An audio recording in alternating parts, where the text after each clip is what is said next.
So here are some of the interesting facts, which sound very dry when you look at them because they're only figures. But I just wanted to get that out there, just because the mainstream media is not telling you these figures. Again, this is from the essay by Joel Hirschhorn. Some data on economic inequality. The after-tax income of the top 1% of Americans rose 228% from 1979 through 2005, while middle-class income remained flat over the last 4 decades.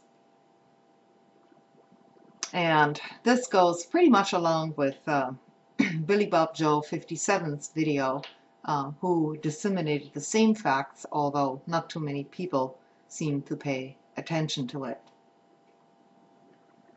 The richest 0.01%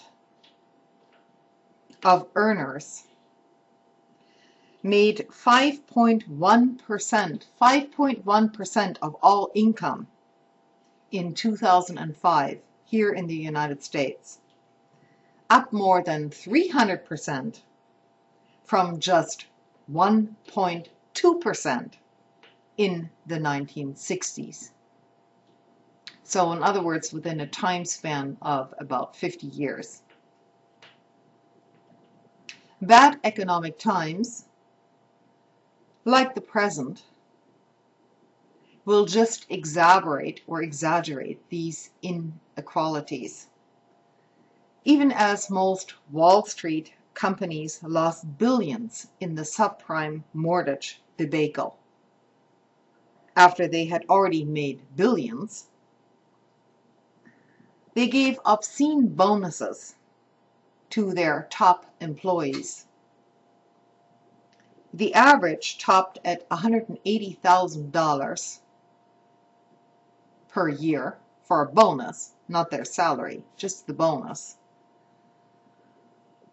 And that was tripling the $61,000 bonus in 2002. Scholars used to predict that high levels of economic inequality like that would lead to rebellion. But there are now insufficient tools and paths for rebellion because the plutocracy has eliminated them. Instead, citizens are offered elections whose outcomes can be controlled and subverted by the ruling class. Again, this is from the essay by Joel Hirschhorn. Please look him up on the internet. He does have a site there, so, Google it up. The New World Order is getting what it wants.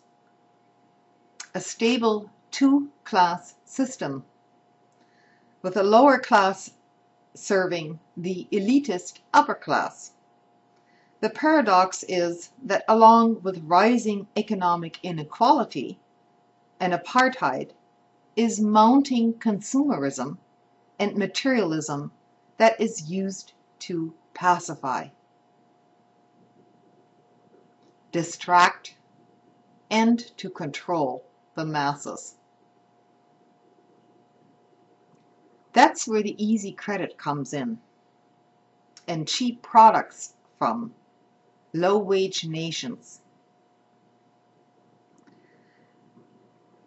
The poor can have cell phones, 24/7 internet access, and increasingly cars, while the privileged, bejeweled upper class travel in private jets and yachts, vacation on their private islands, and have several gated mansions maintained by servants and guarded by private police forces.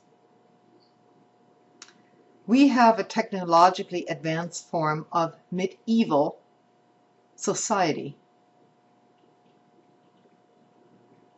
It is working in the US and China and most other places.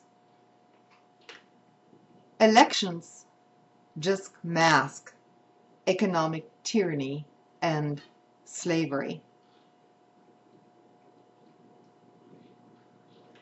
The ruling class knows how to maintain stability. And of course, this is what is always being said on TV and through our networks as well. Maintain stability.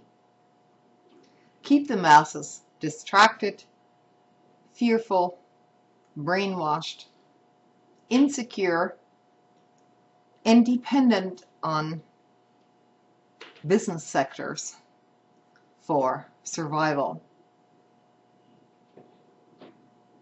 Train people to see themselves as relatively free consumers. Maintain the myth that ordinary people can become wealthy and join the ruling class, which theoretically is not impossible, but of no statistical significance whatsoever. There are no easy paths to restore power to the people. But here are 3 strategies worth considering. And these strategies, as Joel Hirschhorn will lay out in the following segment of my video, are truly worth considering for everyone. They may not be the ultimate answer, but we should look at them very seriously. So thanks for listening. Thanks for subscribing to my videos. It's pretty amazing. I've had, through these lengthy essays, some totally unexpected subscribers now. And I thank you for listening, and let's get the message out there so that people in this country will finally wake up before it is too late for most of us to see what is in store for us. Thanks.